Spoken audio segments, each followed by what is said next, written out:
జై నరసింహదేవ.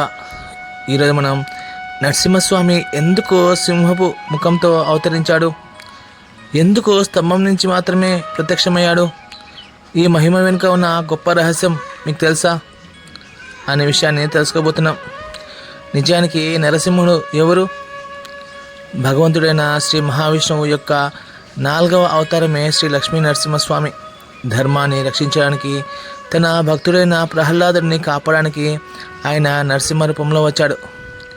భక్తులకు ఎన్ని కష్టాలు వచ్చినా నేను ఉన్నాను అని తెలిపే అవతారమే శ్రీ లక్ష్మీ నరసింహ అవతారం. నీ విష్ణువు ఎక్కడా అని హిరణ్యకశిపుడు అడిగితే, నా స్వామి ఎక్కడైనా ఉంటాడు అని విశ్వాసంతో చెప్పిన ప్రహ్లాదుడి మాటను నిజం చేసిన అవతారమే శ్రీ లక్ష్మీ నరసింహస్వామి యొక్క అవతారం. నిజానికి హిరణ్యకశిపుడు తన కుమారుడు ప్రహ్లాదుడిని ఎన్నో విధాలుగా హింసించాడు.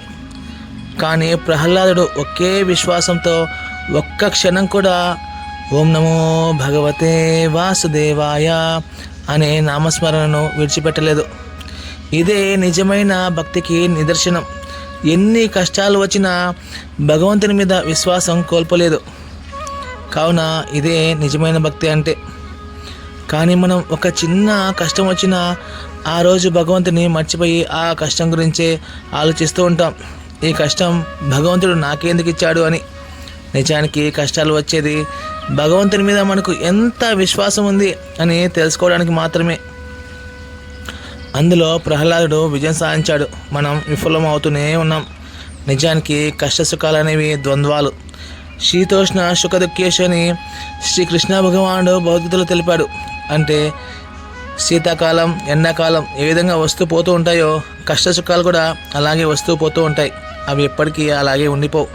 కానీ మనం మాత్రమే వాటి గురించి ఆలోచిస్తూ భగవంతుని మర్చిపోతూ ఉన్నాం. కావున మనం భగవంతుని పట్ల విశ్వాసం మాత్రం ఎట్టి పరిస్థితుల్లో కోల్పోవద్దు. అప్పుడే మనలో కూడా భగవంతుని పట్ల నిజమైన భక్తి మొదలవుతుంది. మరి హిరణ్యకశిపుడు ఆ యొక్క నరసింహుని యొక్క అవతారం ఎందుకు తీసుకున్నాడు? హిరణ్యకశిపుడు పొందిన వరాన్ని భంగం చేయకుండా మనిషి కాదు, జంతువు కాదు, పగలు కాదు, రాత్రి కాదు, ఇంట్లో కాదు, బయట కాదు, సంధ్యా సమయంలో గడపపై కూర్చొని తన గోళ్ళతో హిరణ్యకశిపుని సంహరించాడు. ఈ మహిమ మనకు ఒక గొప్ప పాఠం నేర్పుతుంది. మనము ఎన్నో ప్రణాళికలు రచిస్తాం, కానీ భగవంతుని యొక్క జ్ఞానం ముందు అవన్నీ ఓడిపోవాల్సిందే. నిజమైన భక్తుడిని భగవంతుడు ఎప్పుడూ కాపాడుతాడు. ధర్మం ఎంత బలంగా కనిపించినా చివరికి ధర్మమే గెలుస్తుంది.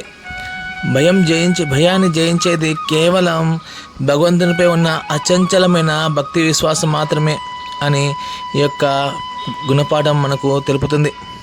కావున మనం కూడా ప్రతిరోజు ఓం నమో భగవతే వాసుదేవాయ అనే యొక్క నామాన్ని భక్తితో జపిద్దాం. శ్రీ లక్ష్మీ నరసింహస్వామి యొక్క కృపను మనం కూడా ఖచ్చితంగా పొందుదాం. జై లక్ష్మీ నరసింహ. ఈ యొక్క భక్తి సమాచారం మీకు నచ్చినట్లయితే దయచేసి నరసింహకృష్ణ తెలుగు భక్తి ఛానల్ని సబ్స్క్రైబ్ చేయండి. ధన్యవాదాలు.